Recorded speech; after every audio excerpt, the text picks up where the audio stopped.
Bom, muito boa noite.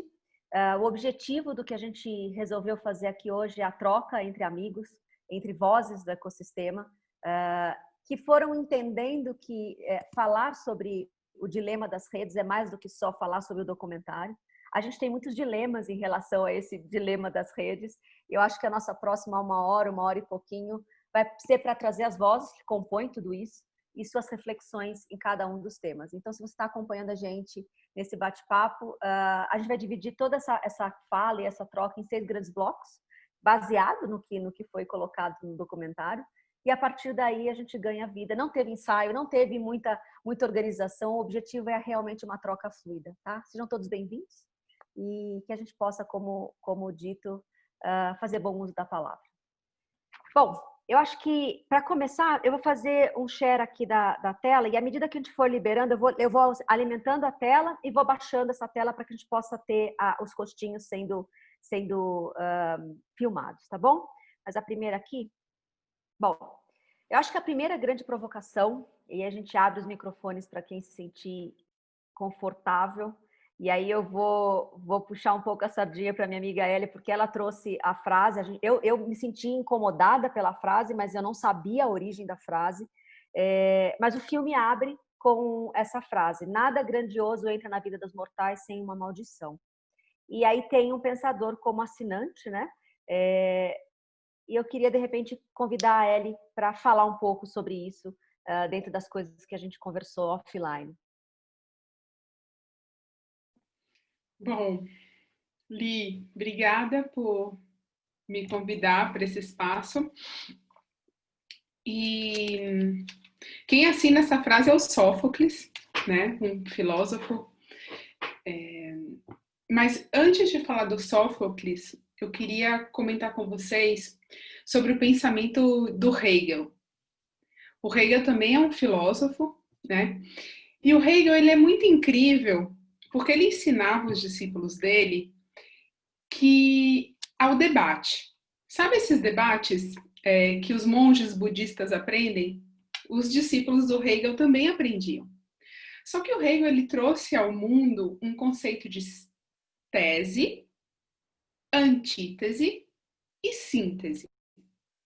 Uma grande trindade, né, no mundo da filosofia.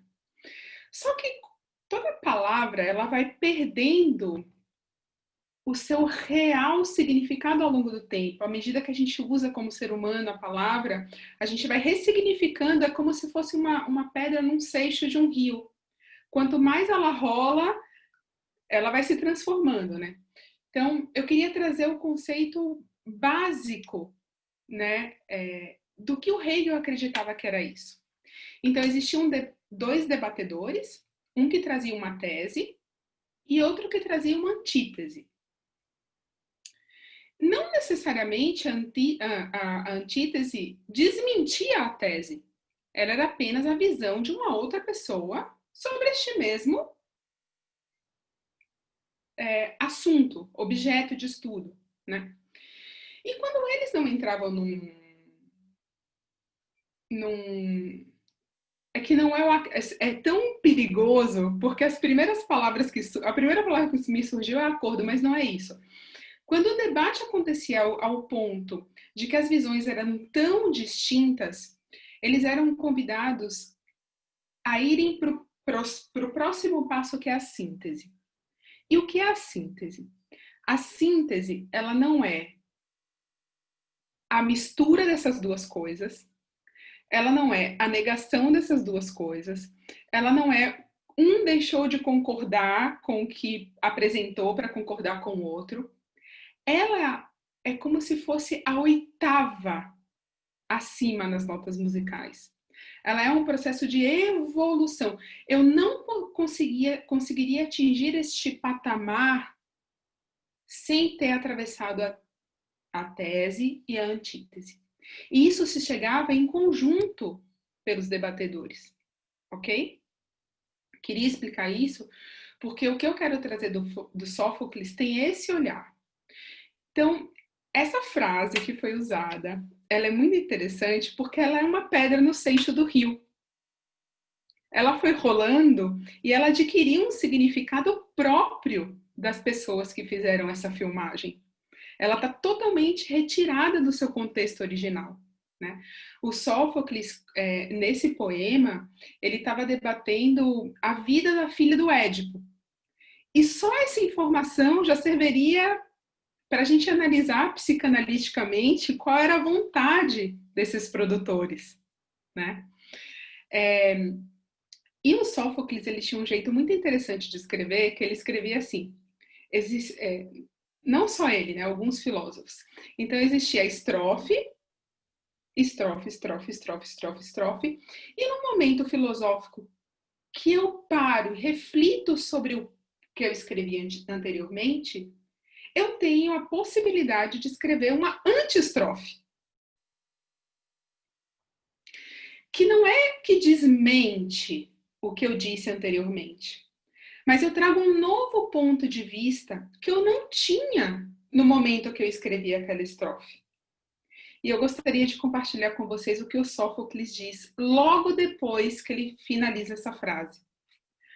Porque eu acho que isso vai aguçar o nosso pensamento crítico. Ele diz assim, ele termina a estrofe assim, né? Nada que seja vasto entra na vida dos mortais sem maldição. Anti-estrofe. Pois aquela esperança cujas perambulações são tão amplas é um conforto para muitos homens, mas para muitos uma falsa isca de desejos vertiginosos. E a decepção vem sobre aquele que nada sabe até que queime o pé contra o fogo quente. Pois com sabedoria alguém proclamou o famoso ditado, que o mal parece bom, cedo ou tarde, para aquele cuja mente o Deus atrai para o mal. E, a não ser por um breve espaço de tempo, ele fica livre das aflições. Eu acho que a gente podia resumir esse filme da Netflix com essa anti-estrofe do Sófocles, né? E foi isso que eu quis trazer para vocês, porque como mãe, como ser humano, eu vejo que a coisa mais difícil de despertar em mim mesma é o pensamento crítico, né? Quando eu me deixo levar pelas minhas emoções, eu acabo indo para o lugar da massa, né? As minhas emoções, elas agem em mim de uma forma que me inebriam, me enchem de desejo, me populam desse lugar onde eu preciso frear minhas emoções para depois voltar a pensar, né? A criticar o meu próprio pensamento. E é isso que eu queria contribuir. Maravilhoso, Eli. Muito bem. Eu gosto de entender que desse lugar de paixões, né, que é o nosso primeiro momento como ser humano, né, todo esse lugar político, e não é só do ponto de vista político, mas qualquer ato que a gente coloque que mexa no tecido social, ele é um ato político. As mídias sociais, elas se tornam isso, não só na hora que eu discuto as eleições de um determinado local ou país, mas toda vez que eu me posiciono como ser humano. Num primeiro movimento, paixões têm a ver com atos políticos. Num segundo movimento, seria a sabedoria daqueles que passaram por tantas paixões, queimaram os pés ali, como a Elia acabou de dizer, que de repente trazem uma outra visão do que poderia ser a construção de um tecido político, do tecido social, né? Essa paixão política se tornar em sabedoria, né? E ajudar o meio comum em relação a isso. Bom, se ninguém coloca mais nada nesse primeiro bloco, vamos entrar oficialmente no vídeo, tá? Nas falas que o filme traz. Eu tenho, de uma forma geral, eu tive muito incômodo. Logo de cara, primeiro uma surpresa e segundo um incômodo, né? Que foi o fato deles trazerem muitos executivos, sendo um documentário do Netflix, muitos executivos de empresas famosas que usam dados, né? Facebook, Google, etc. e tal. É difícil você conseguir essas pessoas falarem publicamente, mesmo pelo que eu entendi, são profissionais que já saíram dessas empresas faz algum tempo, faz alguns anos, mas ainda assim é sempre muito difícil alguém vir a público num documentário e falar, né, dizendo eu fui o ex-vice-presidente, eu fui o ex-presidente. Só que a gente não viu ninguém do próprio Netflix incluso nesse lugar, entendeu? Um pouco do meu incômodo e da minha, enfim, né, nossa, conseguiram nomes de peso, foi o fato de eles não ter colocado ninguém da própria empresa, que é uma das grandes empresas que também utilizam dados de forma gigantesca. Então, dito isso, eu vou colocar as 4 frases e abro o bloco para a gente poder falar, tá bom? Só um minuto aqui. Frase 1. Logo no início do filme, todos eles fazem esse diálogo, essa meia-culpa, ou, enfim, uma exaltação do fato de se ter... Realmente, todos eles acreditavam que todas as plataformas nascem com essa coisa positiva, né? Com esse lugar onde o objetivo era reunir familiares que há muito tempo, de repente, estavam sem contato, assim, bem como os amigos, encontrar doadores, tudo aquilo que uma grande rede de conexão de humanos pode gerar à medida que você coloca um humano diretamente conectado ao outro. A gente não tinha isso na sociedade antes, né? Eles também já colocam um contraponto na sequência de que eles acharam que tudo aquilo que eles desenvolveram, eles foram ingênuos em relação ao outro lado da moeda. Então, se um lado positivo era conectar a humanidade de uma forma que ela nunca foi conectada antes, eles fizeram sem pensar nas consequências do lado positivo, do lado negativo, do outro lado da moeda, né?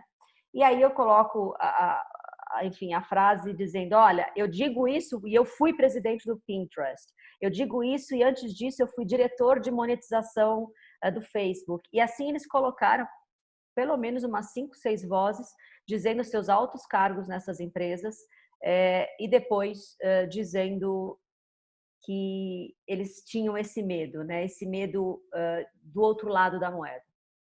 E eu queria escutar de vocês o que veio na cabeça de vocês, qual foi o impacto disso. Eu não acho que eles colocaram o filme inteiro nada muito novo para quem trabalha com tecnologia, mas a forma que eles colocaram, para quem não conhece tecnologia, e eles assinando com esses cargos todos, é quase um decreto de que não tem volta, né? Nós que inventamos isso estamos desesperançosos. E aí eu abro o microfone para vocês. Isso foi um ponto que chamou muito a minha atenção também. Eu observei esse padrão e não só o fato deles terem sido executivos nessas empresas, mas me dava uma sensação assim, eu trabalhei numa empresa do lado negro da força, despertei e hoje montei uma startup do bem. Eu não tive tempo para pesquisar o que aconteceu com esses caras depois que eles saíram, quem eram eles antes e nem o que fazem essas startups do bem.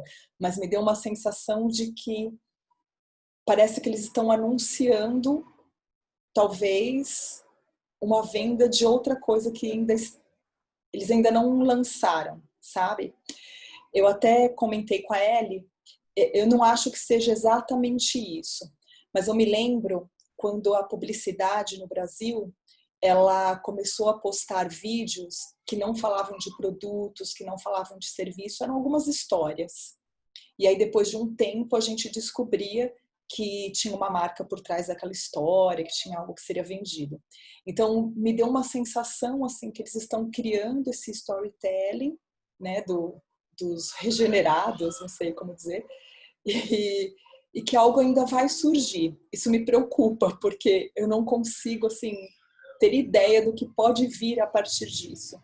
Mas eu até quero pesquisar mais sobre a biografia deles, sobre o que fazem essas startups que eles criaram, porque praticamente todos também têm esse padrão de serem hoje fundadores de uma startup, acredito eu, do bem, né? Então isso foi um outro ponto também que eu observei. E com relação também à filmagem, tem todo um ar de quase um bake-off antes do cara entrar. Estamos ali testando luz, maquiagenzinha, que é para dar aquele lugar, aquela sensação de olha como estamos todos amigáveis, aqui não somos né, todos amigos, estamos super tranquilos, não tem nada preparado. Inclusive esse making off ele não foi pensado para estar aqui, né? Um pouco essa sensação e essa coisa toda do descolado, do estamos fazendo sem pensar muito, também me dá mais um indício de que esse filme ainda vai trazer mais coisas, que é só né, um começo de algo, não sei.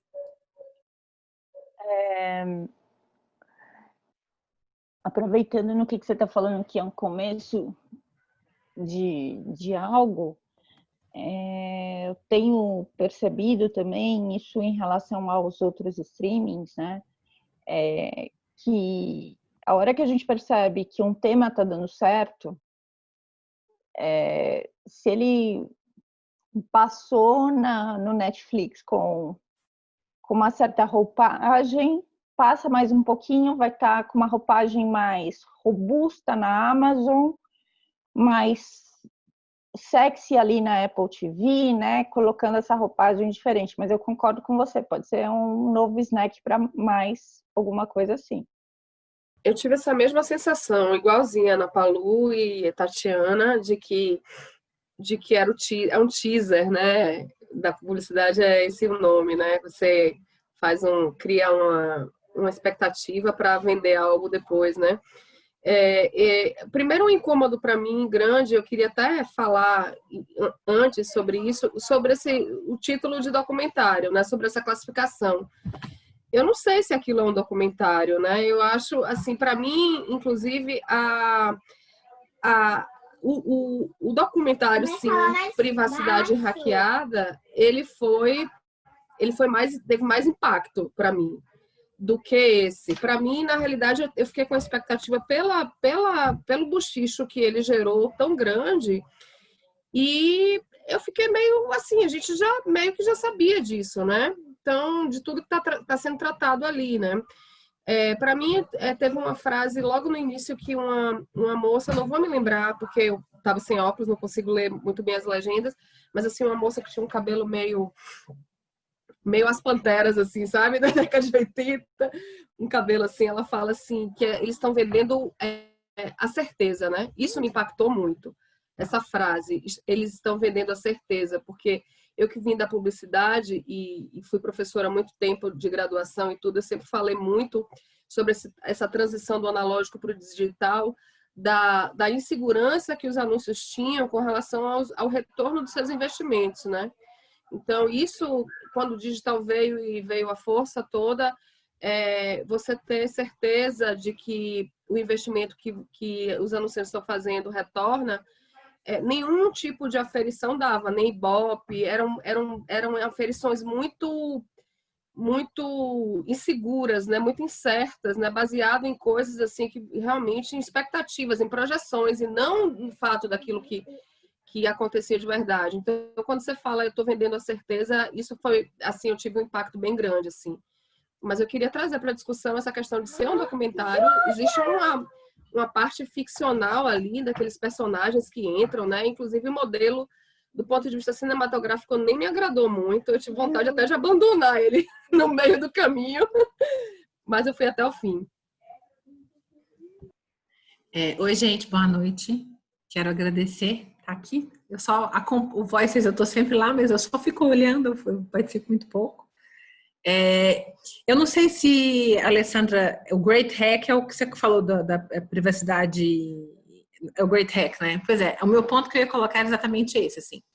Eu acho que quando eu vi o dilema das redes, o social dilemma, eu pensei, porque o Great Hack é muito mais sério, né? O que se coloca lá no Great Hack é muito mais sério, muito mais relevante e de uma forma muito didática, porque é um professor que conduz todo o processo, né?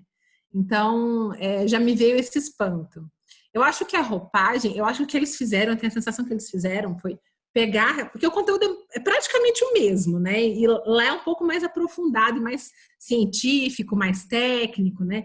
E o protagonista do Great Hack, ele é a vítima, né? Que ele processou a Cambridge Analytica pelos dados de volta, né? Pelos dados dele de volta. Então, é um outro tipo de abordagem. O que eu acho que eles fizeram foi pegar esse conteúdo de novo, veja, estamos em fase de eleição novamente, né? Então, a eleição dos Estados Unidos está por aí. Tem outras eleições no mundo relevantes e importantes acontecendo. Já se fala em reeleição em outros lugares, como o Brasil, que chamou muito a atenção, né? Esse dado de manipulação da inteligência artificial. E aí, de repente, surge esse outro material que tem uma roupagem muito mais comercial, né? Muito mais digerível do que as outras. Eu até nem chego no ponto de discutir se é um documentário ou não um documentário. Também me incomodou até pela baixa qualidade dos atores presentes no filme. Mas eu acho que aquilo tudo faz ficar mais fácil de entender, de digerir, para quem não tem contato ou não tem relação com essa história do algoritmo, né? Agora, eu acho que o grande ponto a se prestar atenção, é o que as meninas estavam falando, é o tom. Porque o tom do Great Hack também é um tom de alarmismo. O professor, ele começa falando que tem uma filha de 10 anos e que ele não deixa ela usar a internet porque ele sabe que os dados dela estão sendo minerados na internet quando ela está utilizando. E ele termina falando que ele não tem esperança de que isso vá mudar, o professor do Great Hack. Então, assim, mas é porque tem drama nesse, né? É uma coisa dramática. Quando os irmãos são presos porque eles estão ali no meio daquele protesto, que eles caíram naquele protesto. Eles não queriam estar naquele protesto. Então, eu acho que tem esse tom dramático.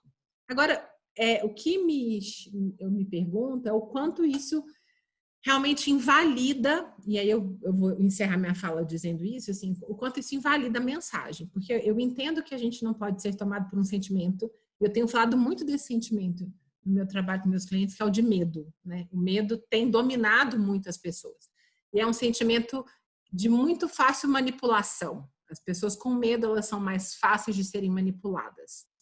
Em contrapartida, elas podem ser manipuladas tanto para um lado positivo quanto para um lado negativo, né? Porque elas estão abertas.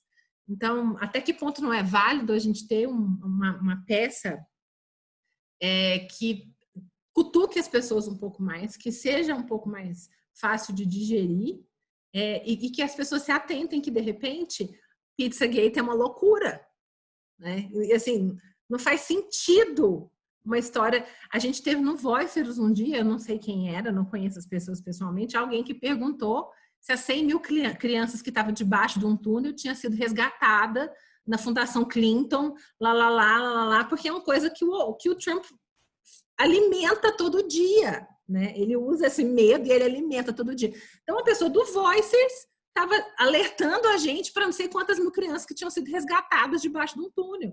Imagina as pessoas que estão aí no planeta Terra, né? Que não têm acesso.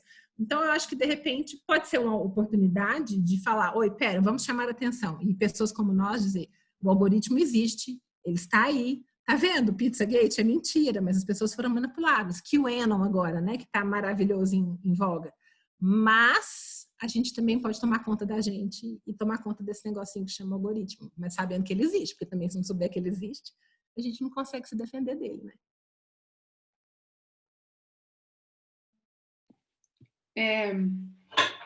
Eu queria trazer um contraponto. Eu entendo o que a Aline está falando, eu acho que o Reed Hastings, que é o CEO da Netflix, eu moro na Argentina hoje em dia, e a Argentina tem um modo de fazer jornalismo muito peculiar, e requer do ser humano um pensamento crítico muito presente, para você não ir para os extremos. E eu lembro que quando eu vim morar aqui, saiu uma matéria no La Nación do CEO da Netflix, do Reed, onde ele dizia assim, o meu maior competidor hoje no mundo é o sono. E isso me marcou de um jeito, eu nunca esqueci a página do La Nación com a foto do Reed num TEDx que ele falou isso. Vocês podem procurar ele, TEDx do Reed, vocês vão escutar ele falando isso. Mas o que me preocupou, primeiro, eu acho que a palavra, ela é um recurso muito potente do ser humano. E quando eu uso a palavra inadequada, mesmo querendo fazer uma ação adequada, eu estou tendendo a uma inadequação, a algo errado. né? Então, a primeira coisa é ser um documentário. Eu concordo em gênero, número e grau com o que a Alessandra falou. É um filme que usa a estratégia do Campbell de jornada do herói. Se vocês verem o filme, vocês veem, tem uma jornada do herói claríssima no script, né? Eu fiquei muito interessada pela vida do Tristan, que é o herói da história. Não sei se vocês perceberam, mas ele é o grande herói da história. E o Tristan, se vocês entram no site dele do Human, já até esqueci, Human alguma coisa, vocês vão ver uma cronologia de acontecimentos. Eu achei isso inteligentíssimo.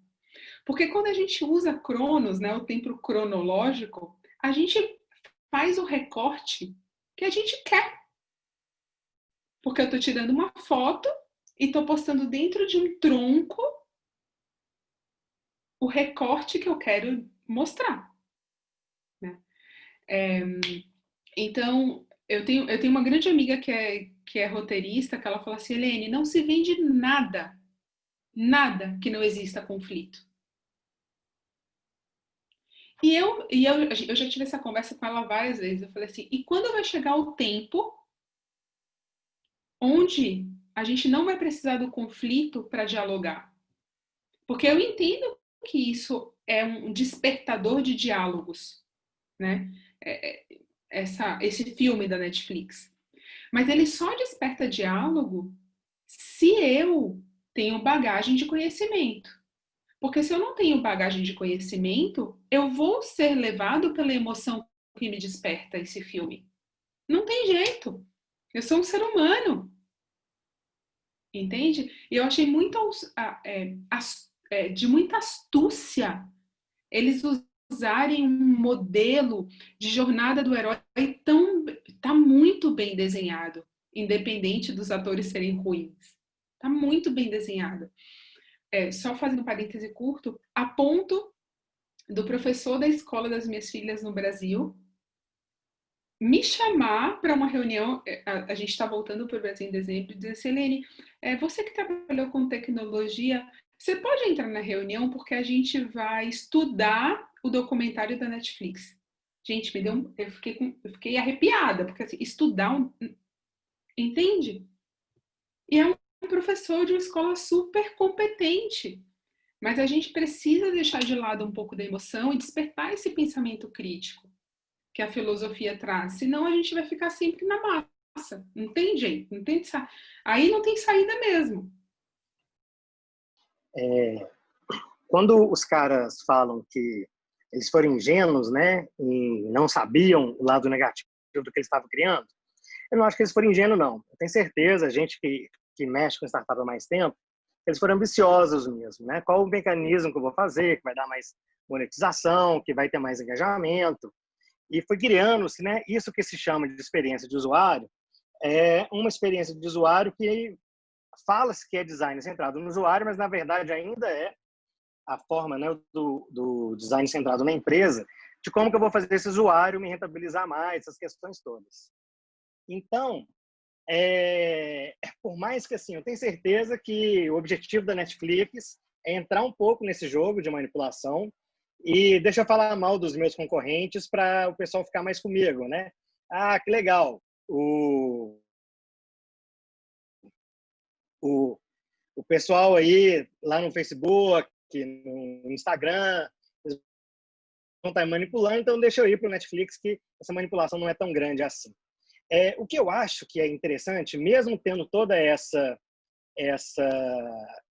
forma, né, dramática que foi colocado, ele avisa para o estado que chegou agora na rede social. E a gente parar para pensar, a gente tem 2 estágios, talvez destacados, das redes sociais. O primeiro, que gerou a Primavera Árabe, e o segundo, que mostra lá questões aqui de analytics, que chega agora Trump e Bolsonaro, e naqueles eventos que a gente teve de supremacistas brancos, né, fazendo uma reunião que foi marcada por hackers russos, né? Então, eu acho que assim, que por mais que possa ter um drama ali, foi mostrado aonde que chegou a tecnologia e como que a gente está com uma coisa muito poderosa na mão, né? De certa forma, é um Prometeu que descobriu o fogo, que deu fogo para o homem, quer dizer, mas o homem não está sabendo como é que faz com esse fogo. Então, eu acho que de ter mostrado essa questão e que é necessário ter as discussões para se entender como que a gente pode ter organizações sociais a partir desse momento em que a gente tem uma rede super conectada e que a gente tem muito viés de seleção, porque os algoritmos fazem esse viés de seleção. Então, eu acredito isso. Eu acredito que, por mais que pode ter sido um drama, ele é sério, que precisa ser discutido e que precisa ter esse ganho de consciência para como que a gente vai fazer essa questão. E esse ganho de consciência, não sei se seria por regulação, se seria por concorrência, não fazendo igual o TikTok. TikTok chega na concorrência, mas fazendo isso muito pior. Mas será que pela forma mesmo vai chegar alguém que vai fazer uma rede social nova que seja justa, que seja mais realmente pensada no usuário? Então, eu acho que a discussão precisa ir para esse caminho, né? Não um ludismo, né, de que não vamos deixar essa tecnologia atuar do jeito que ela atua, mas sim uma consciência, uma luz sobre a tecnologia. Como que a gente pode usar as tecnologias de superconectividade que nós temos, mas que ela construa uma sociedade e não partir a sociedade no meio, igual é o que está sendo, né, a atualidade. Mais alguém? Ou podemos ir para o próximo? Eu gostaria só de colocar um ponto, né? Ouvindo bastante aí. Eu sou totalmente leigo nessa parte, né? Eu não trabalho com tecnologia. Mas o que eu vejo é assim, né? E fazendo até eu sou chefe de cozinha. Então, fazendo uma analogia com o que eu sei, quando inventaram a comida enlatada, então foi um desenvolvimento super glamuroso, assim, e todo mundo começou a consumir. E era chique você ter comida enlatada na sua casa e servir isso, né? Com o passar dos anos, com estudos, as pessoas foram vendo e o mundo começou a consumir isso de uma forma muito grande. E as pessoas começaram a passar mal, né, fisicamente, e teve umas leis e o mundo inteiro, a consciência do mundo chegou e falou: "Pera lá, não é assim também. Não dá para comer todo dia só comida enlatada, só multiprocessado. Tem que ter um balanceamento." Agora, a questão com a tecnologia que eu penso é: será que vai dar tempo? Será que, tipo, a tecnologia desenvolve hoje de uma forma exponencial muito forte? E será que a consciência humana vai chegar a tempo de conseguir? Eu acredito que sim, né? Mas é só isso para tentar somar alguma coisa aí. Será que a consciência humana vai desenvolver rápido o suficiente da massa, assim, de todo mundo, para que isso não aconteça? Muito bom, Gu, adorei a analogia. Eu acho que a gente pode não perder de vista que existe muitos mundos dentro desse mesmo mundo chamado planeta Terra, que a gente está com tanto medo do lance das bolhas, sabe? Há tantos anos, desde que a gente entendeu que a forma que o algoritmo da internet foi projetado para nos mostrar mais daquilo que nós gostamos e somos. E eu sempre achei curioso quantas pessoas ficaram chocadas com isso.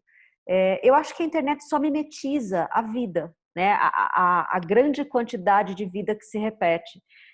Por mais que a gente viva com esse convite às diferenças, às diversidades, essa coisa toda, né, que está muito em voga hoje em dia, que é tão necessária, ainda assim, por mais que a gente tenha os gêneros, as raças, a parte financeira, social, achando que é os grupos que a gente se divide, eu acredito que a única coisa que divide a gente é a frequência energética que a gente opera, a frequência de consciência que se opera, né? Essa é realmente o único grupo de divisão que a gente tem, real. O resto acabam sendo esses grupos, essas bolhas que a gente ficou tão chocado que a internet mostrou, mas que na verdade ela só mimetizou a realidade.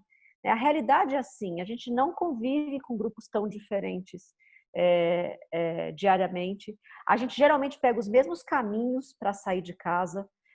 A gente geralmente visita os mesmos restaurantes, a gente vai nas mesmas coisas que nos fazem bem, felizes, enfim, né? É muito raro aquele humano que toma um caminho diferente todo dia para sair de casa pelo simples fato de falar, eu quero experimentar algo diferente. Então, a gente tem que nunca perder isso de vista, que existe uma mimetização, um espelhamento via algoritmo daquilo que a sociedade é.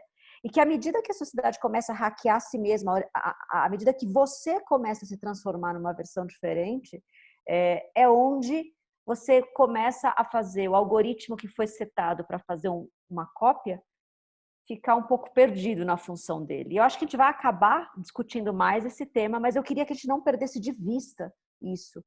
Parece que foi a internet que trouxe todas essas coisas, e não, ela só está refletindo aquilo que nós somos, né? Meu incômodo continua sempre o mesmo. A gente está botando de novo o protagonismo na conta da tecnologia, e o dilema das redes, o social dilema, não foi diferente, entendeu? A gente tem que começar a botar a forma de responsabilidade e protagonismo no humano. Então, bom, acho que isso dá para a gente ir para o próximo bloco de coisas.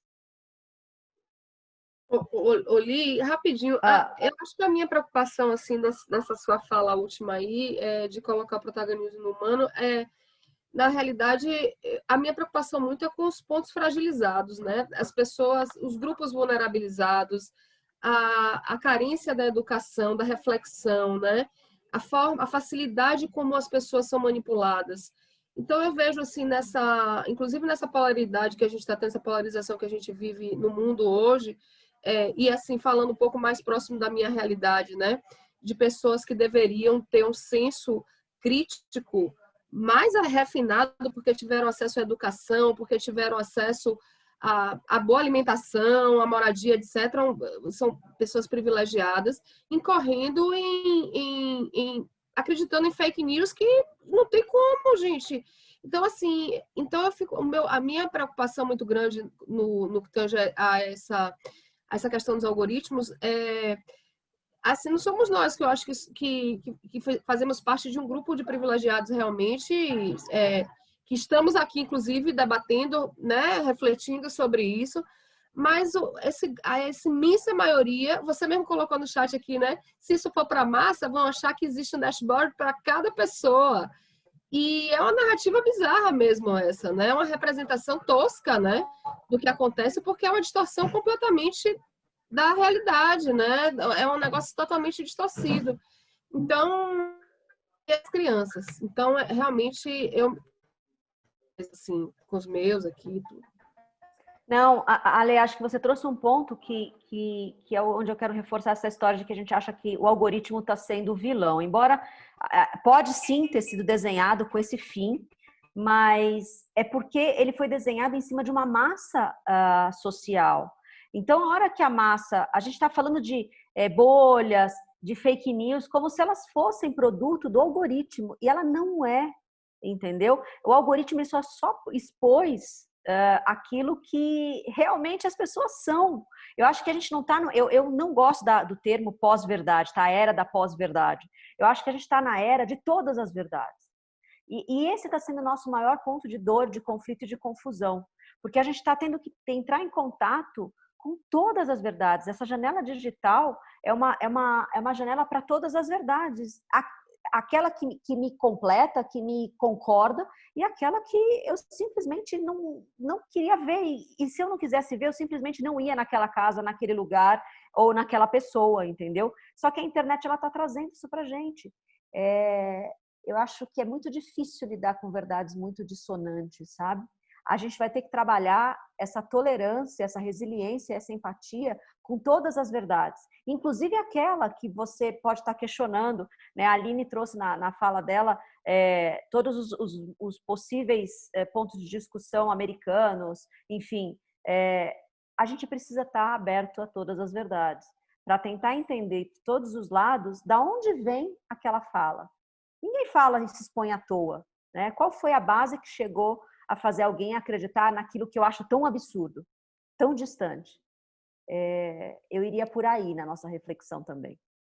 Bom, Ô, deixa eu já... Liz, Pode eu falar posso... que eu vou colocar o chart, porque eu acho que já entrou nas 4 frases que eu coloquei aqui. Seguinte, eu só queria fazer um recorte, porque a gente fala muito de pensamento crítico como se fosse algo ligado a conhecimento, a uma sabedoria, né? A um supremo saber, alguém que estudou muito. E isso é um julgamento paternalista social, tá?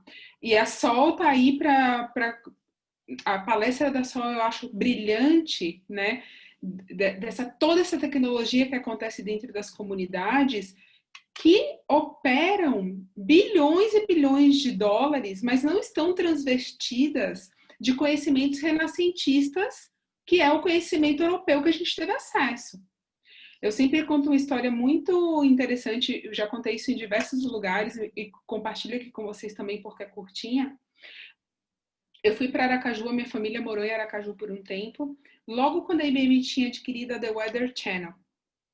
E eu fui no Museu da Gente Sergipana e estava tendo o 70º encontro dos Profetas da Chuva. E eu entrei ali e comecei a rir. Eu falei, gente, Weather Channel, hello, né? Para com isso. Só que as minhas filhas ficaram tão inebriadas com o Museu da Gente Sergipana, que é incrível, um dia visitem se vocês puderem, que a gente demorou pra caramba e eu fiquei ouvindo a conferência dos Profetas da Chuva. E eu digo para vocês que não tem algoritmo potente que ultrapasse a observação da natureza por alguém que tem olhos apurados para ver. Algoritmo parte de uma base de um conhecimento limitado de várias pessoas por um tempo curto ou longo de exposição. Existem saberes de conhecimento passados verbalmente que o algoritmo não alcança. E a gente dizer que pensamento crítico está conectado com um saber acadêmico, renascentista, a gente precisa parar e rever os nossos conceitos. Porque não é só isso. Óbvio que o Netflix está fazendo é partindo de uma camada de conhecimento para atingir uma camada da população. Tem uma camada da população que vai se abastecer do que a gente está conversando, e tem uma camada que não. Mas não o pensamento crítico não vem de conhecimento universitário, tácito. Ele parte de um outro lugar, no meu ponto de vista. Perfeito, Elia, é isso. E aí, desses conjuntos de verdades é que a gente vai tá absorvendo isso ou não. Então, quando eu combato a sabedoria com um popular tão incrível como você trouxe, ou eu falo que o fake news é só um produto dessa nossa geração de digitais, não é. A fake news ela está aí travestida de uma série de coisas desde que a mídia é mídia, né? Toda vez que você tem um viés, que você não deixa claro que o teu viés é esse, tudo que você vai escrever vai ter esse recorte, não deixa de ser uma falsa versão da verdade. Só que aí vai dar uma leve manipulação da verdade para o bem da minha agenda pessoal ou da minha empresa, até coisas absurdas como a gente vê ultimamente. Mas não deixa de ser um falseário, entendeu? Ou uma versão pessoal da verdade, né? Uma versão alternativa da verdade, que é essas verdades alternativas agora que a gente está acostumado a ver na boca de políticos. Então, assim, eu acho que desses recortes todos, tem 4 frases aqui no próximo bloco, deixa eu colocar para a gente poder estrear ela oficialmente, que passou ali um pouco a introdução, eles trouxeram a fala, que é realmente aquela pesquisadora dos cabelos diferentes ali, que a gente lembra que ela parece bastante o corte dos anos 80, ela fala muito da possibilidade do mercado futuro, que a gente está falando aqui, não é de feijão, não é de arroz, mas é de atenção humana. E a partir daí vem o conceito de você ser fonte de extração, o humano como extraível, né? Quando veio a frase famosa que todas as empresas de tecnologia repetiram, que é os dados são o novo petróleo, eu particularmente achei o máximo. A hora que eu entendi que a fonte de extração é o meu próprio corpo, eu deixei de achar o máximo essa frase, entendeu? É o meu próprio ser, na verdade, né? Aí ela também fala aqui sobre uma forma totalmente nova do poder e de influência, que seria esse digital. Eles assumem, sim, que já houve camadas de manipulação, de grande influência de massa nas mídias que vieram antes, desde do jornal, do rádio, revista, televisão, mas que essa tem um poder de influência sem igual, né? Os críticos acabam sendo, então, os grandes verdadeiros otimistas dessa coisa toda, para que a gente possa exigir, então, produtos que sejam feitos de forma mais humanizada. Então, aqui tem 4 grandes blocos: dados e humanos como fonte de extração. O segundo a gente assume que já fomos manipulados de outra forma, mas que agora é sem igual, os patamares são muito gigantescos no 1 a 1. Que os críticos acabam sendo os otimistas dessa história toda. A gente precisa desse criticismo. E como tornar, aí já pegando o gancho para a gente transformar isso em uma discussão e reflexão também de pontos mais humanizados. Acho que era isso. Ainda bem, você tocou no ponto de dados e extração, né? Não tinha como. Mas a gente tem... A hora que você falou muito bem dos fake news, já estava aí há muito tempo, né? Mas a questão da extração do nosso dado, ele ser tão aberto agora, né? De uma forma tão, né? Sem privacidade, sem escancarada, né? E a gente chega nesse lado escancarado, e o meu contraponto aqui aonde está essa ética? Aonde está Tati, como cidadã, como é que eu vou me posicionar em relação aos meus dados? Porque a gente vem de uma nação que a gente tem CPF na cada esquina. A gente vem de um lugar onde os nossos dados bancários são vistos em transacionais quase todos os dias, porque o nosso sistema bancário é muito ágil, e a gente está caminhando para um Pix aí para quase chegar a nível China, tá? No sentido de evolução de meios de pagamento. E também vem de um outro lado que, se você perguntar para um americano quantas vezes ele fala o Social Security Number dele, é muito raro. É somente para o empregador e para o governo na hora que o governo precisa. E é só. Pergunte para o europeu quantas vezes ele dá os dados pessoais dele. Também são em situações raras. Por isso que as primeiras privacy techs que a gente está vendo estão vindo da Europa, porque o europeu foi, em todo seu histórico, mas principalmente aí na Segunda Guerra Mundial, ele passou por um processo de não indivíduo, né? Realmente ele foi um número, ele deixou de ser humano, né? De uma certa maneira. Então, o que ele vem com toda a força, o ativismo europeu vem com toda a força, justamente buscando aí de novo, olha, eu sou eu tenho um nome, eu tenho um lugar, eu tenho uma pátria, eu tenho uma identificação. E trabalhando com online há muito tempo também, a gente percebe os selos que cada um faz e que cada momento cada um está. Né? Eu acho que aqui a gente sabe que tem dias que a rede acorda numa vibe que você fala assim, gente, o que aconteceu? O mundo caiu e eu não estou sabendo? Eu estou entrando numa onda que querem me matar aqui porque não fiz nada, né? E o senso do coletivo também. A rede também, ela trabalha organicamente e ela vive organicamente também. Então, o nosso processo aqui, e nem falando nem ao céu nem à terra, é muito mais como é que eu trago esse humano a resgatar o ar crítico, altamente necessário para que ele vá atrás das suas fontes verdadeiras, para que ele vá realmente encontrar, mas antes de tudo, ele precisa voltar para ele mesmo e se valorizar.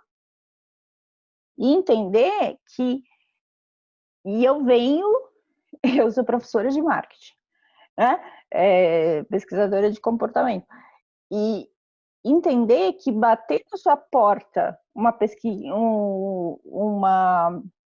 uma ação, independente de que porta seja, continua sendo uma invasão. Só que nós nunca achamos que era uma invasão, porque sempre nos foi posto de que era a cenoura que a gente precisava comer do bolo, né? Então, como não só nesse movimento a gente tem um reposicionamento de agências, de todo o mercado publicitário como um todo, como você também tem um reposicionamento de entender aonde é meu lugar de fala, né? Não no senso comum, mas o que é o meu lugar de fala? E o meu lugar de fala está sim nos meus dados, está sim como a minha empresa se posiciona em relação a esses dados, se essa empresa é transparente a ponto de falar, olha, gente, eu deixo aqui uma parte do que eu estou trazendo ou fazendo para o bem comum, então aí eu transfiro para as faculdades para que possam ter acesso. E eu acho que é isso, gente, é nesse ponto que eu queria tocar. Obrigada. Eu acho que vai muito de encontro com o que a Tatiana falou agora. Essa parte, eu não sei se vocês estão sabendo, mas nas últimas semanas, eu acho que mês passado, na verdade, a Apple lançou uma nova atualização, o iOS 14, né? Que, como sempre, nos últimos anos, né, a Apple sempre tem estado com privacidade como um foco assim muito grande, né? Ainda mais com as coisas que aconteceram no Facebook, no Google. E agora teve teve uma atualização muito grande nessa parte de rastreamento, né? Porque é através do rastreamento da gente que faz o profiling, né? Que cria os perfis da gente. E a partir disso, né? Que eles mandam para minerar esses dados, né? Ou direcionam outras coisas, direcionam propagandas, anúncios certos de acordo com esses dados que são coletados de você, né? Em termos técnicos, tem uma sigla que é IDFA ou IDFA, que se chama, em português, Indicador de Dispositivo para Publicitários.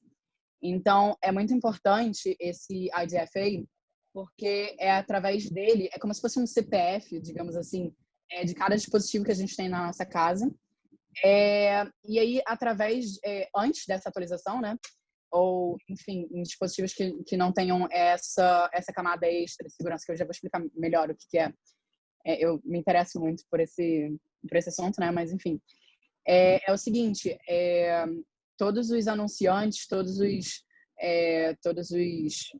desenvolvedores que botavam algum anúncio em apps, né, porque normalmente o desenvolvedor tem um app e normalmente, como até fala no documentário, né, se a gente não está pagando, a gente é o produto, né?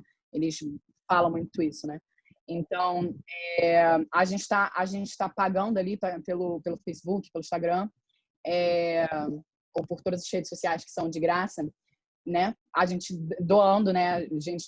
Eles tirando esses dados da gente, vou falar assim. E é através desse IDFA que eles tiram isso, porque eles vão criando esse perfil seu, né? E você pulando de site para site, de app para app, eles vão pegando mais e mais informações suas e vão arquivando ali, digamos assim, né? Naquele CPF seu, né? Que é o IDFA. Nessa nova atualização, o que mudou nessa nova atualização do iOS 14, que foi uma forma de da escolha, eu acho que seria a palavra certa, ou a gente meio que ter o livre-arbítrio aí para a gente escolher ou não, a dar permissão para esses desenvolvedores, né, de pegarem, às vezes, informações que a gente nem sabia que estavam pegando ali, né? Às vezes, não é só se o anúncio tal, que você viu em vários sites, você entrou, sei lá, tantas vezes no anúncio e tá bom, você acabou comprando o produto, enfim. Mas, às vezes, são informações do seu ID Apple, por exemplo, do seu e-mail, informações que você já deixa ali no aplicativo e às vezes, né, hoje em dia ninguém lê termos de uso, né, mas ali quando você entra no aplicativo, quando você cria uma conta, automaticamente você está cedendo os seus dados ali, né, e essa atualização vai fazer com que sempre que você entre nesses aplicativos, né, após você atualizar, todos esses aplicativos, todos esses desenvolvedores vão pedir permissão, no caso já pedem, se você já estiver no iOS 14, né, de te rastrear entre apps e aplicativos, né, através dos anúncios deles, né. Então, mais uma, assim, é o começo de alguma coisa, né, tá começando a pensar nessa... eu acho que, assim, tem muito o que desenvolver aí, né, porque não é só, como a Lígia mesma disse, o algoritmo está aí para a gente utilizar, não é que ele está aí de todo mal, né? Como, inclusive, eu acho que foi uma propaganda muito negativa que fez o documentário durante o documentário inteiro, né? Eu acho que a gente tem muito aquela coisa do autoconhecimento, né? Eu não sei, eu tenho quase certeza que a Tatiana falou disso também, a Helene, né? Helene, se eu não me engano, enfim. Que a gente tem que buscar mais sobre a gente tem que saber mais da gente para a gente conseguir usar o algoritmo do jeito certo, digamos assim, né? Do jeito que realmente vai ajudar a gente e não vai ser exatamente como estão mostrando ali no documentário, né? Que é meio dramático, é meio romantizado ali, mas algumas pessoas vão entender, né? Outras pessoas vão ficar com muito medo, né? Como foi comentado aí. Tem essa faca de dois gumes, mas enfim, acho que eu já me alonguei demais. O importante é o seguinte, um reflexo disso, dessa nova atualização, é que, primeiro de tudo, o iPhone, né, não é só o iOS 14, mas o iPadOS 14 também, o iPadOS 14, até no tvOS, né, que é o sistema operacional da Apple TV. Então, tipo, todos os sistemas operacionais, até o WatchOS 7, todos os sistemas operacionais estão seguindo essa nova atualização do rastreamento, né? Que, inclusive, se vocês forem no ajustes, acho que é ajustes, privacidade e rastreamento. Aí vai poder lá permitir solicitações ou você nem deixar permitir que os aplicativos te solicitem, né? Aí a reflexão, né? Tipo, a gente deixa, tipo, a gente já desliga, não, eu não quero nem saber, né? Porque após a gente assistir esse documentário, né? A gente fica assim, não quero mais saber de algoritmo, não quero isso, então vou desligar as minhas solicitações e é isso. Tá, tô safe, como a gente fala, né? Mas não é isso, né? Tipo, a gente tem que ficar atento, né? Tipo, pô, esse aplicativo aqui eu quero deixar ligado por conta disso, daquilo, e eu acho que vai ser mais interessante porque eu vou utilizar esse algoritmo para fazer tal coisa, né? Para me ajudar, né? Às vezes, muitas vezes isso, né?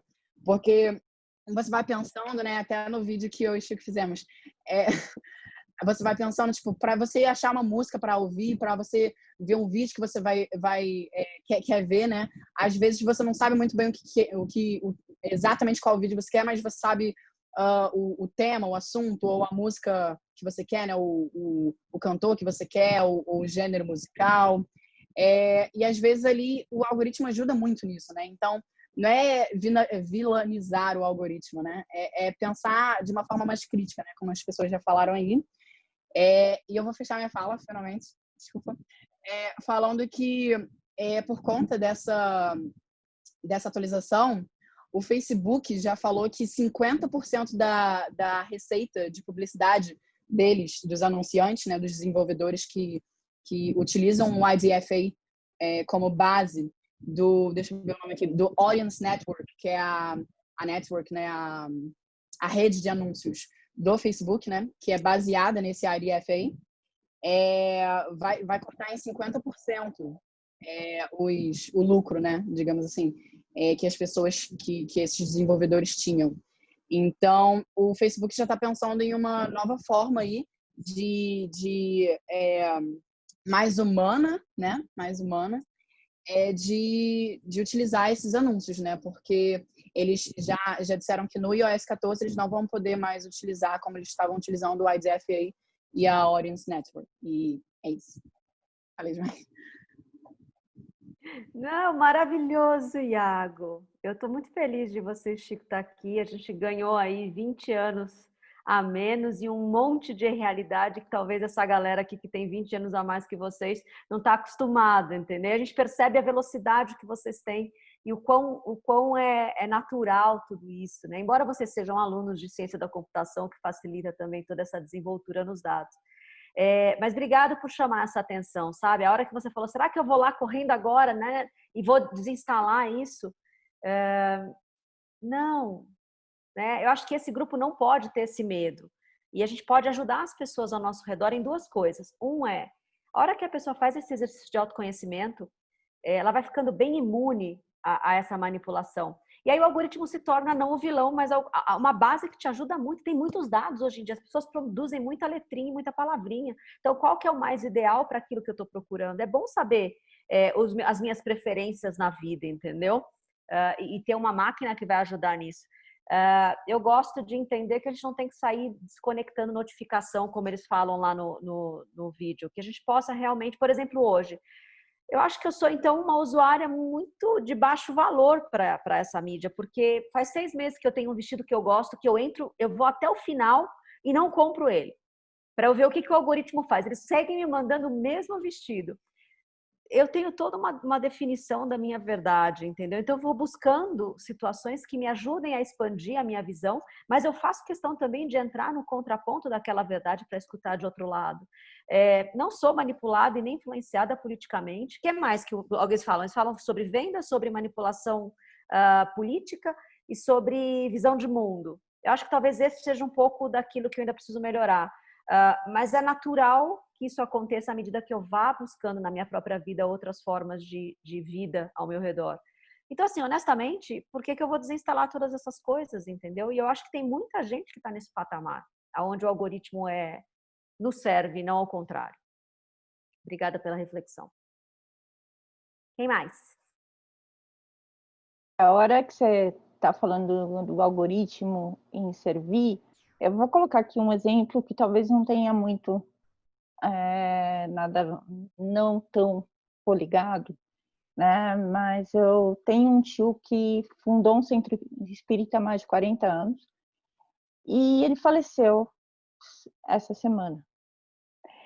E o centro sempre foi inovador, sempre carregou essa inovação desde o seu DNA. O que eles fizeram? Eles fizeram uma homenagem ao vivo, no YouTube. E cada um contando essa história, contando a história do centro, contando a importância disso tudo, né? O que eu estou querendo dizer aqui? Quem foi que falou nessa live? Foi uma geração aí geração 50 mais para cima, tá? E quem organizou essa live foi o pessoal da minha geração.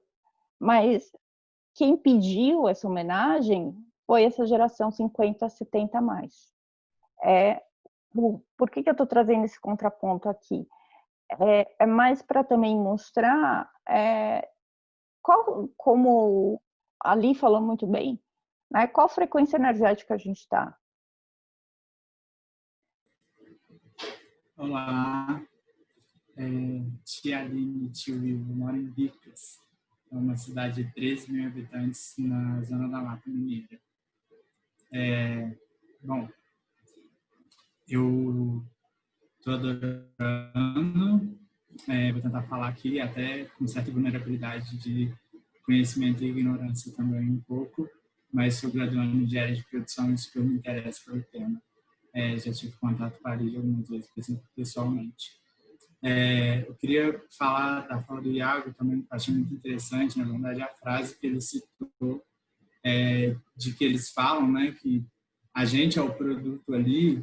Eu acho que essa frase é uma das frases que mais me incomodou no longo como um todo, assim, e me fez diferenciar determinadas empresas de outras, como, por exemplo, a própria Netflix, que em alguns momentos a gente consegue colocar ela no mesmo bolo, e nesse momento em específico eu dou uma diferenciada, porque por mais que ela use os dados, ela usa, pelo menos na minha visão, talvez ingênua, mas ela usa os dados para produzir um conteúdo que eu estou pagando para assistir, né? Que eu estou pagando para ter acesso. E isso é diferente, eu acho, dessas redes sociais. E colocando bem um exemplo mais próximo a mim em termos de uso, assim, talvez a rede social que eu mais utilize seja o Instagram, eu me questiono um pouco nesse modelo em que a gente não paga pelo produto, né? Como que a nossa relação com ele talvez tenha, a minha pelo menos, talvez tenha entrado um pouco em um campo de automatismo, de decisão, assim, em que parece que hoje em dia, para eu me relacionar e para eu existir, eu necessariamente preciso estar ali, eu necessariamente preciso fazer uso daquilo. E eu questiono um pouco a proposta de valor deles para, assim, é uma proposta de valor multilateral, né? Tem nós, usuários, tem as empresas que vão pagar pela publicidade, enfim, é bem multilateral. Mas qual que é a proposta de valor para a gente, o usuário,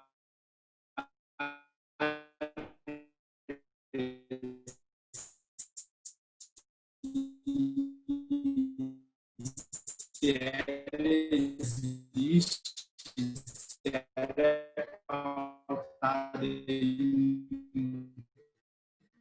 um usuário, ser humano, mereça uma proposta de valor melhor do que a que ele está me entregando com tantos anúncios. Assim, infelizmente, não é o que acontece. Então, esse tipo de coisa me faz pensar em um caminho mais de consumo consciente, assim, o meu uso como usuário da plataforma. Ao menos questionar, né? Não necessariamente sair, mas confesso que cogito. Obrigado, gente. Bom, eu acho que a gente já pode entrar então para o próximo grupo de fala, que vai complementar esse daqui. Eles trazem, andando um pouco mais, né? Eles começam então a trazer um tom mais preocupante, preocupados. Eles falam muito sobre isso tudo, né? Acaba sendo o que desestabiliza e destrói o equilíbrio da sociedade, né? Enfim, essa massa da sociedade, esse desenho social. Eles seguem sendo bastante apocalípticos. Provavelmente destruiremos nossa civilização através da ignorância. Provavelmente não sobreviveremos.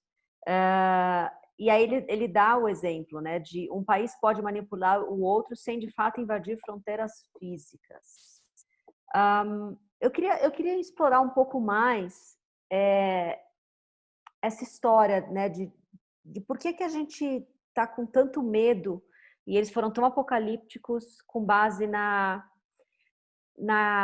ignorância mesmo da massa, né? E aí, como a Elê trouxe bem bom no começo, não necessariamente são os não estudados, não necessariamente são só os vulneráveis. É óbvio que a gente percebe uma possibilidade de manipulação maior nisso tudo, mas eu acho que as últimas eleições aqui no Brasil deixou muito claro que mesmo pessoas muito educadas ou que chegaram a fazer, enfim, a educação formal perto da gente, acreditaram em fake news absurdas. Então, assim, entre o saber intelectual e o saber humanizado, o saber de consciência expandida, tem uma distinção muito grande. Então, a previsão apocalíptica deles tem muito a ver com, olha, do ponto de vista saber intelectual, está muito difícil a gente virar esse jogo. Por outro lado, tem os saberes humanos, tem os saberes conscienciosos, que estão fazendo a internet ser uma ferramenta aliada, né? Seja pelo exemplo que a Tati deu no falecimento do familiar dela, pessoas que não necessariamente são pessoas digitais, que vocês acham dessa parte apocalíptica do filme? E versus aquilo que vocês estão vendo diariamente? Posso falar uma coisa rapidinho? Até Quando você falou, quando você falou da fake news e da pós-verdade, e quando vocês repetem a palavra massa e pensamento crítico, e eu sou meio frankfurtiana, assim, e aí a teoria crítica fica voltando assim na minha cabeça, mas eu comecei a formar alguns raciocínios para tentar na minha cabeça contradizer o que você disse em relação às fake news e a manipulação, porque eu sou formada em jornalismo, sou jornalista de formação, a minha trajetória é diferente, mas eu sou jornalista de formação, e fiquei meio doída um pouco. Mas aí quando eu fui pensar, me veio um acontecimento de dezenas e milhares de anos atrás, que talvez reforce isso que você diga, que foi a história da Guerra dos Mundos do Orson Welles, né? A gente não tinha internet, nada, as pessoas comunicavam pelo rádio, e as pessoas, não sei se todo mundo conhece esse episódio, é um cineasta, e ele começou a transmitir pelo rádio, e dizia pelo rádio que a Terra estava sendo invadida por alienígenas. E a transmissão foi tão verídica que as pessoas de fato acreditaram e dizem que começou a haver o caos nas pequenas cidades, as pessoas começaram a ficar desesperadas. Isso eu não sei quando que foi, mas deve ter sido assim, pré-Primeira Guerra Mundial. Morreu gente, a Alessandra está falando aqui, né?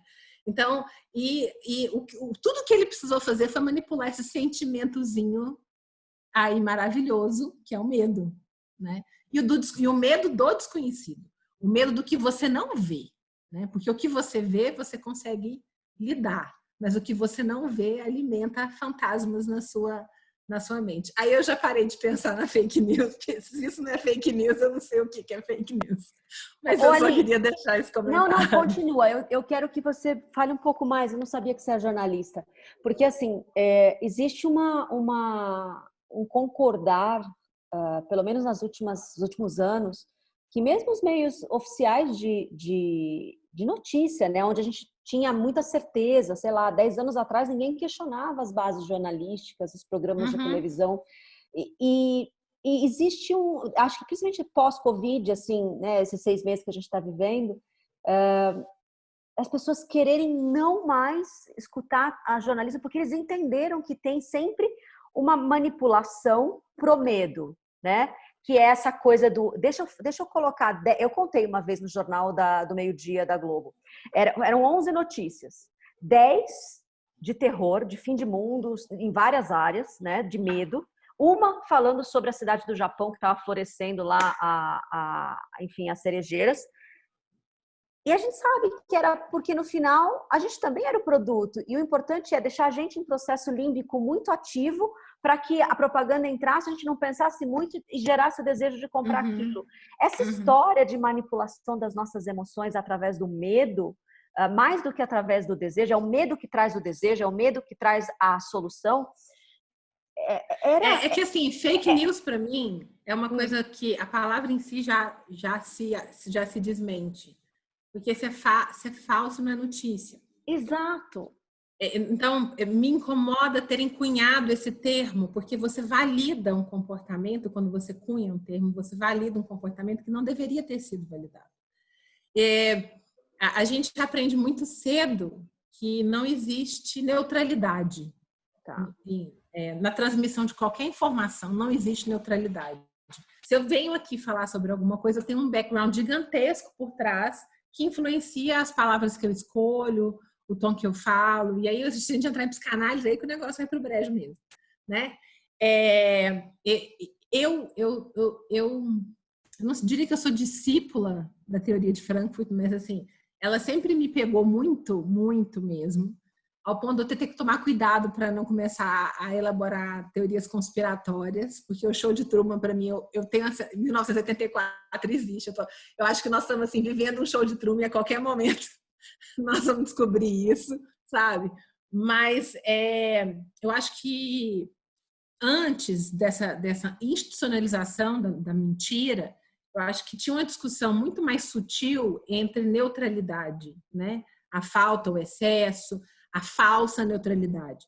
Eu lembro que a gente, na faculdade, a gente discutia edição, porque edição era uma coisa muito perigosa, né? E a gente viu um presidente não ser eleito em função da edição de um debate, né? Tem livros jornalísticos sobre isso.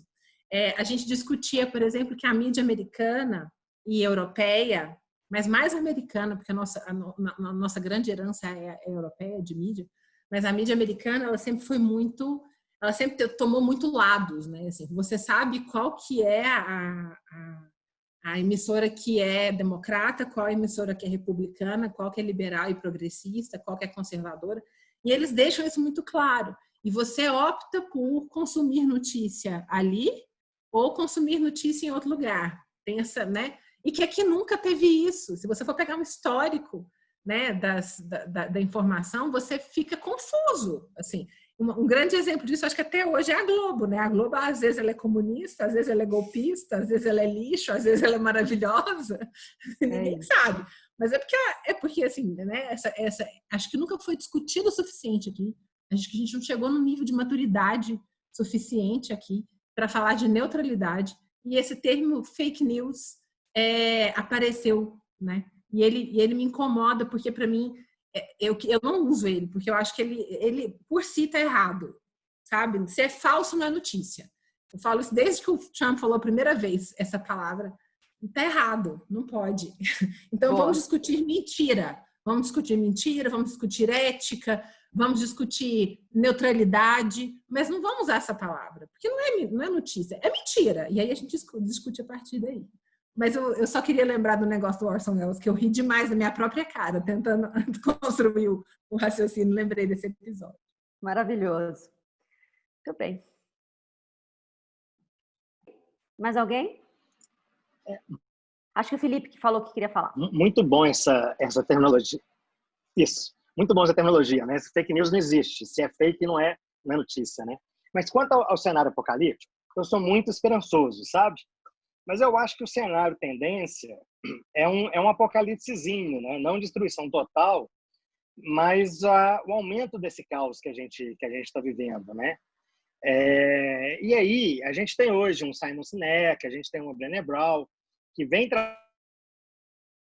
trazendo muita luz, né? Mas que ainda não tem um movimento tão forte, seja de construção de uma ética, que seja uma construção de uma boa forma de lidar em sociedade, né? Então, eu acredito que assim, o cenário tendencioso ele é mais caos e que precisa de movimentos ativos. A gente precisa de uma nova década de 60, talvez, para poder dar uma ajustada, sabe? Porque se deixar, a vaca vai para o brejo. Então, precisa de ter aí, começar a ter aí algumas lideranças, né? Quem que vai fazer isso, né? Mas que movimentos que a gente pode fazer e que não é um movimento do contra, porque eu acredito que todos os movimentos, por mais legítimos que eles sejam, se a gente pensa que eu estou contra algo, né? Eu estou dentro desse jogo que está sendo colocado de manipulação, tem que ser um movimento a favor. E quando eu falo, perguntou, né, como assim uma nova década de 60, é uma nova década em que houve, né, inspiração, houve liderança, houve pedidos, né, de uma sociedade melhor. Então, eu acredito que a gente precisa de ter agora uma lideranças e movimentos que não sejam contras, porque por mais que seja totalmente legítimo, sempre que eu sou contra algo, eu estou nesse debate da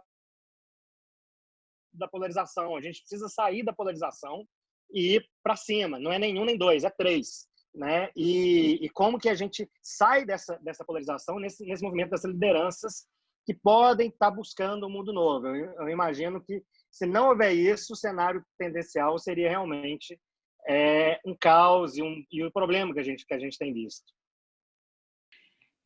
Eu queria fazer 2 comentários. Primeiro, que eu não acredito... Eu sou psicanalista de formação e eu não acredito em autoajuda. O próprio nome autoajuda já fala sobre quem aquilo ajudou, ao próprio indivíduo que escreveu, né? Eu e a Lígia, a gente tem uma frase que a gente gosta muito, que é a boca só fala para os ouvidos mais próximos dela, né? A gente não fala porque a gente está no lugar de supremo saber. A gente precisa descer patamares para poder deixar de ser apocalíptico.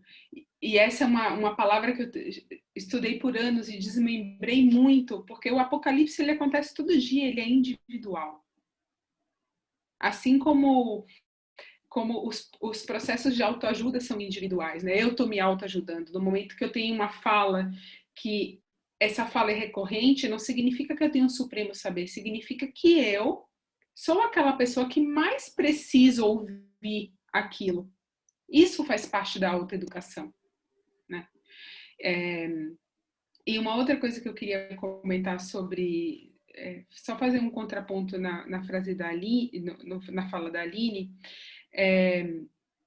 eu até fiz um comentário um pouco irônico, que a gente faz atos de encenação desde que o mundo é mundo.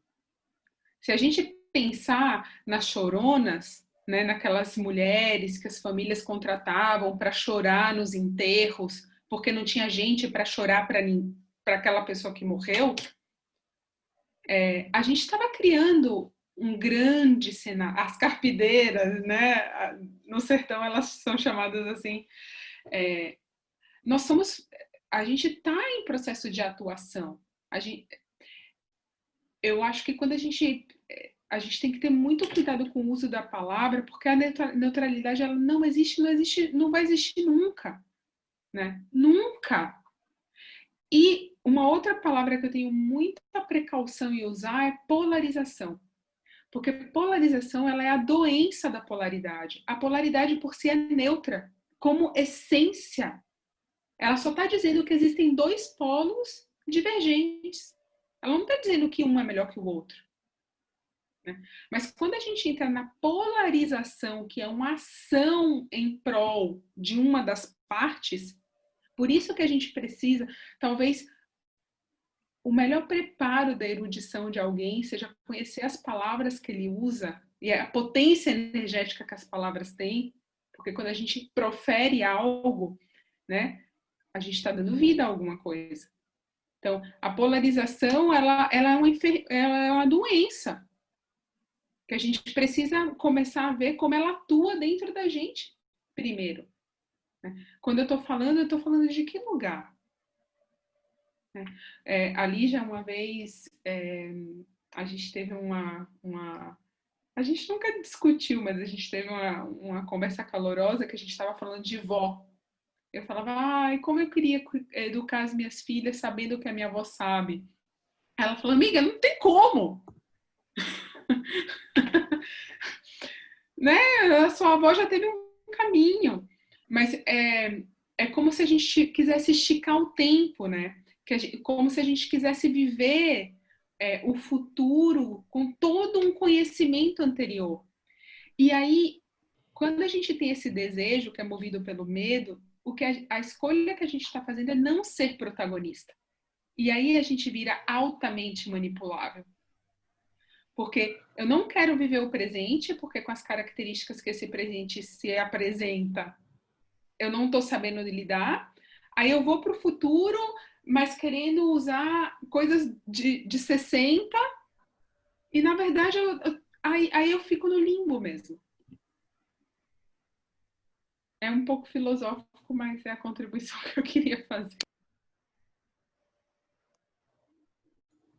Muito bom. Falando um pouco sobre essa questão de fim do mundo, de apocalipse, eu estava fazendo uma pesquisa depois de ter visto e também só para adquirir um pouquinho mais de informação, acrescentar para minha biblioteca aqui.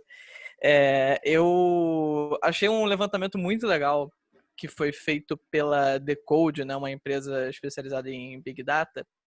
Ela usou o Google Trends como fonte, né, num intervalo de 20 dias, de 9 a 29 de setembro, e alguns dados bem interessantes a respeito do impacto desse documentário nas redes, como, por exemplo, o aumento em 250% de pesquisas sobre desativar Facebook, 100% a mais para excluir Instagram, 110 para desativar a notificação, 120 para desativar temporariamente as suas redes sociais, desativar o Instagram.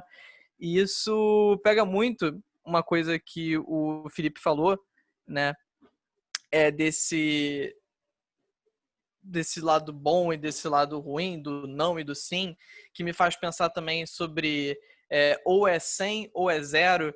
Tem um comentário aqui que eu encontrei num blog do Silvio Meira, que é cientista e professor do Centro de Informática da Universidade Federal de Pernambuco, que ele fala o seguinte: as redes sociais e seus algoritmos de recomendação não estão isentas da responsabilidade por alguns dos ambientes mais ácidos que há na internet, mas não podem ser confundidas com a rede. Em parte, é o que o filme faz, de certa forma desinformando e aí sofrendo do mesmo problema das redes, né?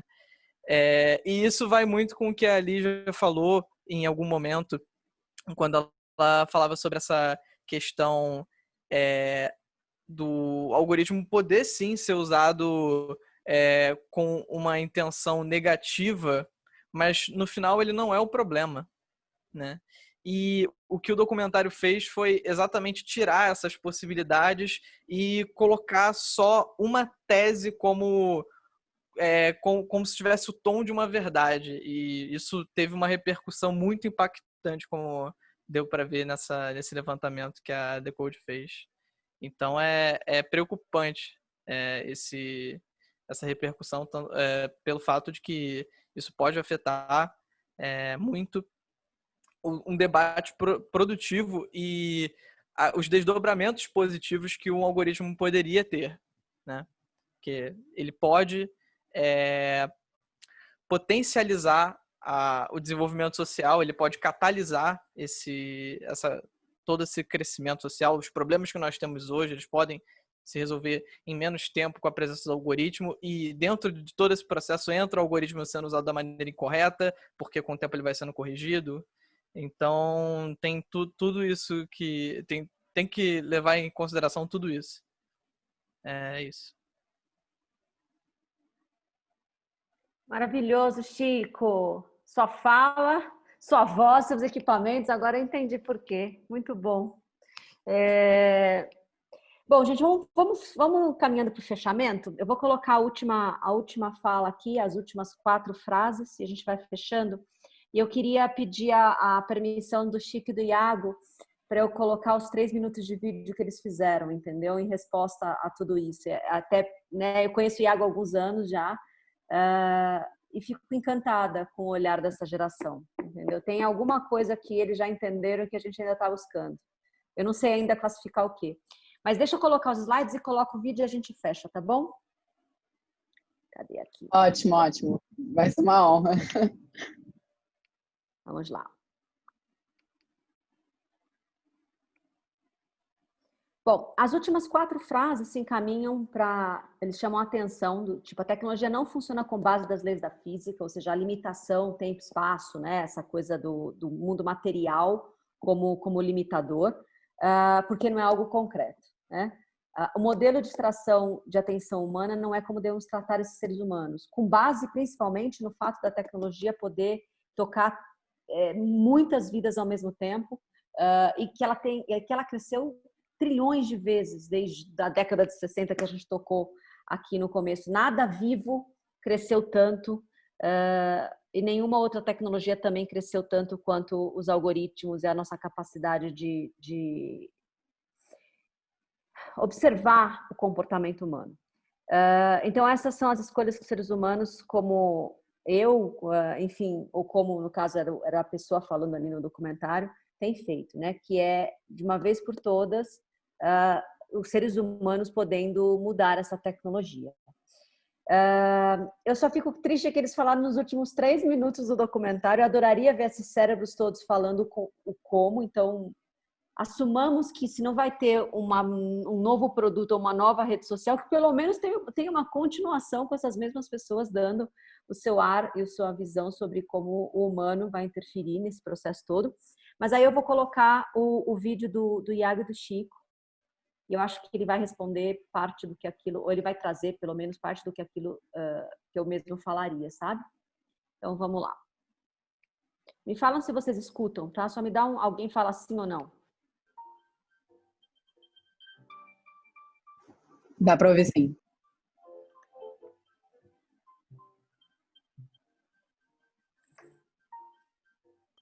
Mas tá um pouquinho baixo, eu acho.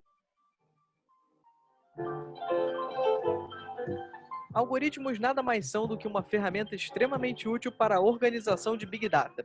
A quantidade de informações produzidas nos dias atuais é colossal, ou seja, isso pode trazer grandes dificuldades na hora de extrair o que é relevante em um determinado momento. Dessa forma, eles otimizam nosso tempo ao montar nossos perfis e passam a nos recomendar o que possui maior chance de estar dentro da nossa preferência. Nas primeiras revoluções industriais, a hard economy estava presente no algoritmo seguido pelas pessoas, vistas e usadas como máquinas no trabalho braçal. Hoje em dia, estamos vivendo economias de transição para algo mais leve, a soft economy. A desmaterialização das estruturas hard torna o humano o foco. Soft economy também é feita de soft people. Behaviorismo. Esse termo, do ponto de vista do algoritmo, se refere à forma como podemos ter nosso comportamento ditado. Muito se debate hoje sobre os perigos acerca dessa questão, tendo em vista que ele escolhe o conteúdo a ser apresentado para você, além de alterar as relevâncias e filtrar cada informação. Por outro lado, é preciso entender o papel do algoritmo. Não se trata de mudar uma pessoa, mas de dar assistência para o perfil definido por ela própria. Basta apenas visualizar isto para entender que o problema não está nele. A partir do momento que eu começo a pensar em quem eu sou de verdade e que tipo de humano eu sou, se sou mais criativo, que compartilha, dou acesso a isso ou aquilo, se eu colaboro, se eu confio, se sou confiante ou se sou confiável.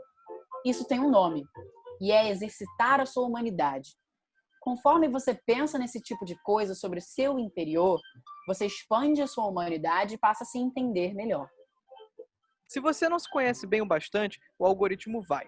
Cada humano é inédito e único. A partir da luta pelo autoconhecimento, alcançamos o poder de não só ser imune aos problemas atribuídos aos algoritmos, como também o de utilizá-los de forma apropriada e proveitosa para nossos interesses. A partir daí, começamos a perceber a nossa verdade como algo separado do que o algoritmo nos mostra como verdade. E acabamos aprendendo a ver o lado bom dos algoritmos, o modo certo de como deveríamos utilizá-lo. Os algoritmos não estão aí para nos convencer de algo, mas para poderem ser a melhor forma de encontrar o que precisamos. Aquele vídeo no YouTube, aquela música no Spotify, aquela série maravilhosa na Netflix, ou aquele perfil no Instagram que era exatamente o que estávamos procurando. Temos que virar a lógica do algoritmo ao nosso favor. Eu sou Chico. E eu sou Iago Rafael. E esse é o nosso trabalho. Muito obrigado. Maravilhoso! Bom, eu abro para a gente poder dar as falas finais em cima disso, mas eu acho que Iago e Chico traduziram tudo o que eu queria falar. Opa! Foi no autoplay. Exatamente, acabou de sair. Muito bem. Bom, já que foi dado, acho que eu não queria, não manifestei não, mas já que foi dado, eu vou aproveitar, viu, Matheus? E vou aproveitar até pegando um pouco da sua fala, né? Quando você disse da proposta de valor.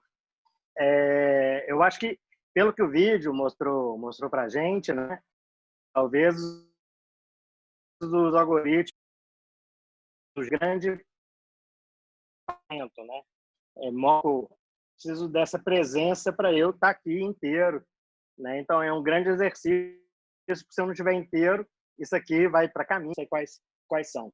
Mas eu acho que a grande questão, quando a gente sai da esfera individual, né, de como que eu aprendo a lidar com esse novo contexto que a gente tem, eu acho que só vai poder ser resolvido quando as propostas de valores forem realmente diferentes e forem realmente propostas de valor para as pessoas. A gente ainda não conseguiu fazer uma virada do próprio modelo, né, da Revolução Industrial, que ficou muito forte no no século XX, que agora mais ainda, né? Quando a gente tem cada vez mais economia de escala, a gente começa a ter grandes receitas, né? A gente ainda não conseguiu ainda como que a gente faz uma forma ou de economia, mas de negócio em que eu lucro realmente levando bem para o outro, né? E não eu fazendo com que os outros sejam apenas uma máquina de dinheiro para mim. E aí eu acho que é isso. Lidar com tecnologia, a gente abre uma porta para a nossa luz e para a nossa sombra. E quando seja tecnologia, seja negócios, né? Sempre quando a gente está lidando com algo que vai dar mais poder, a gente abre para a nossa luz e para a nossa sombra. E talvez a sombra tenha ganhado mais, né? Até hoje. Então, eu acredito que a grande questão vai ser como que a gente consegue ter mudança de consciência e a mudança numa economia em que os negócios são negócios feitos, sim, para ter lucro, mas ter lucro levando bem para as pessoas. Não ter lucro a qualquer preço. No final das contas, eu acho que não é a tecnologia em si, mas é como que as pessoas vão ao mercado, como que as pessoas têm o seu respeito perante ela mesma e perante os outros. Bom, a minha partilha final vai um pouco até em relação às frases anteriores, assim, da questão apocalíptica. Eu acho que eu sou um pouco um otimista convicto, assim, em alguns momentos, talvez até over-otimista, mas de acreditar que o que a gente vive ele é um caos por si só, assim. E eu já tento, e é uma tentativa contínua, diária, eu acho, né? Abrir mão da compreensão completa das coisas e tal. Então, isso tem ajudado um pouco a desviar desses cenários apocalípticos, na verdade. E é estranho, talvez, dizer ter crença no caos, mas, de certa forma, eu acho que é isso que eu estou tentando trazer aqui. Foi muito legal a fala da Helene, muito legal saber que você é psicanalista, e tem uma frase do Jung que fala que por trás de todo caos existe um cosmos, né? E para mim é um pouco isso, assim, quando eu acreditar que por mais que todos nós sejamos luz e sombra, a sombra tende a perseguir a luz em qualquer tipo de movimento possível. Então, enfim, otimista em relação à questão apocalíptica. Só para complementar, eu achei essa forma de falar das portas, né, da parte de luz e sombras, achei assim, até lembrei de uma analogia, podia entrar aí de Star Wars, né, mas enfim. E eu achei sensacional isso, e eu acho que é muito isso da gente ser a junção de várias coisas, né? A gente ter vários universos, que eu costumo falar, dentro de nós mesmos. Então, é só uma reflexão aí e eu tô falando que eu concordei e eu gostei bastante. É só isso. Oi, gente. Assim, foi uma riqueza de conteúdo que a gente conseguiu ouvir e trazer aqui nessa noite, refletindo que realmente tudo é a consciência que a gente transforma, como que nós processamos todos esses dados que chegam até a gente, né? Como que a gente faz aí o match do que está fora com o que está dentro, como a gente é ser de transformação.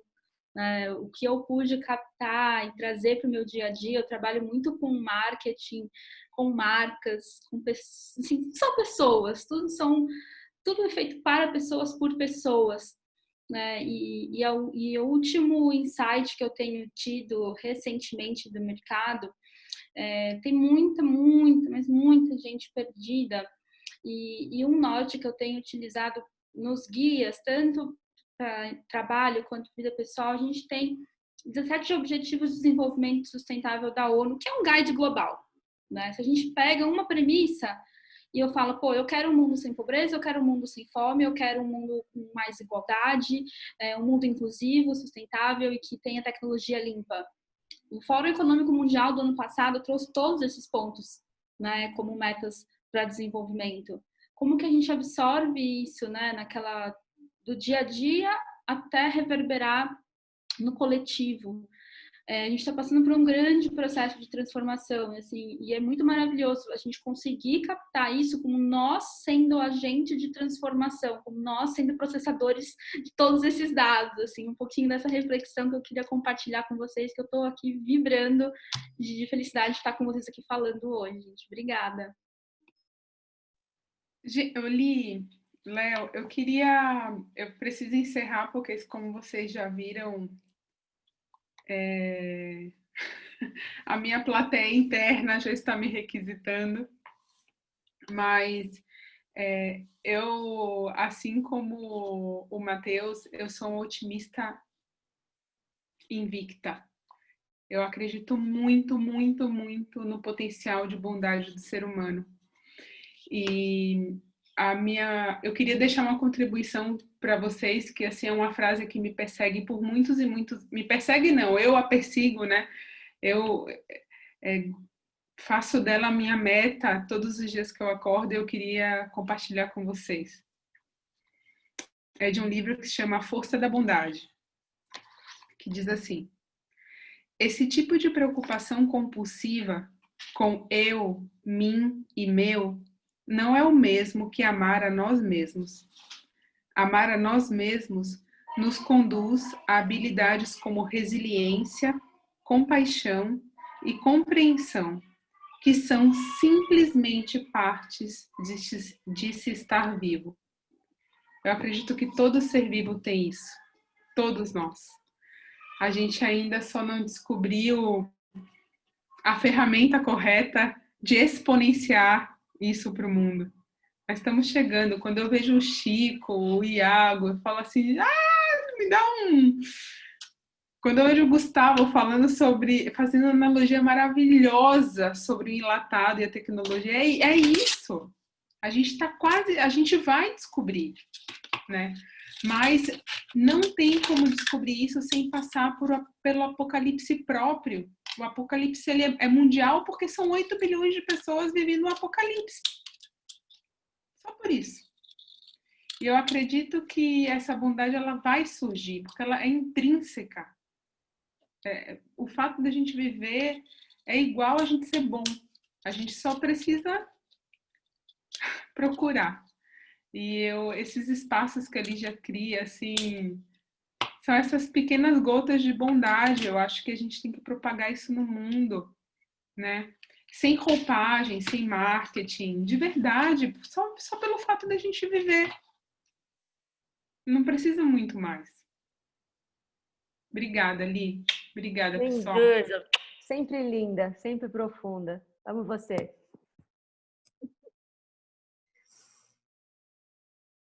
Mais alguém? Muito bom. Bom, se ninguém mais quer falar, eu queria fechar então com uma poesia que eu acabei... eu não sei se é uma poesia, se é uma reflexão. Foi um download que aconteceu essa semana para a live que eu fiz com o pessoal do Bradesco. Eu estava muito me questionando sobre verdades, né? Aliás, ontem foi meu aniversário, todo aniversário na noite eu faço uma meditação e, enfim, os seres que eu acredito que me acompanham, mentores, anjinhos, enfim, amigos que só estão numa outra frequência, eles sempre me dão um ensinamento do ano, né?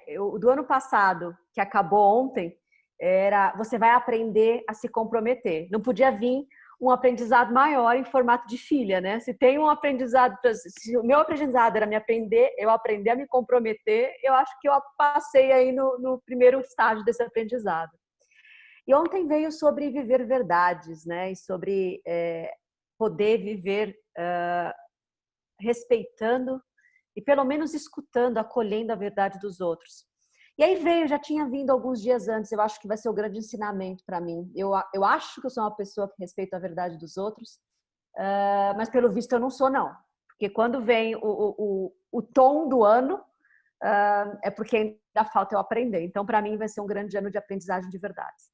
E aí ela começa assim: liberdade que vem de meios agressivos não é de fato liberdade. Seja em forma de fala, de fato, de foto, em forma de guerra.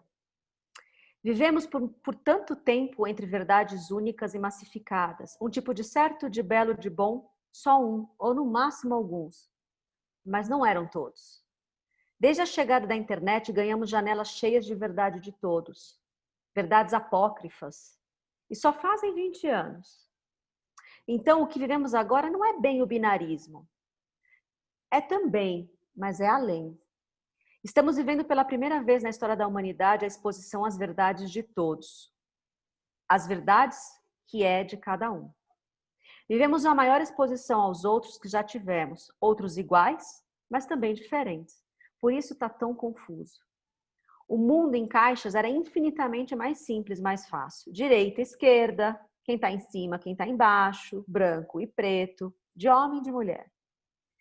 Com a internet, migramos para bolhas, sim, mas as bolhas são melhores que os círculos de convivência limitado que a gente tinha antes só no mundo físico. Bolhas são transparentes. E mesmo quando separadas, nos separando, estamos nos vendo. Estamos mesmo sendo vistos. Outros certos, outros belos, outros bons. E são tantos, outros tantos. Quando atualmente há um número de mais de 7 bilhões de humanos viventes, são na verdade mais de 7 bilhões de verdades viventes. Você está pronto para essa quantidade de verdades e de liberdades? Se você está, bem-vindo ao século XXI. Se não está, vai ser cada vez mais difícil encontrar um lado, porque na verdade são mais de 7 bilhões de lados. É isso. Obrigada por hoje, gente.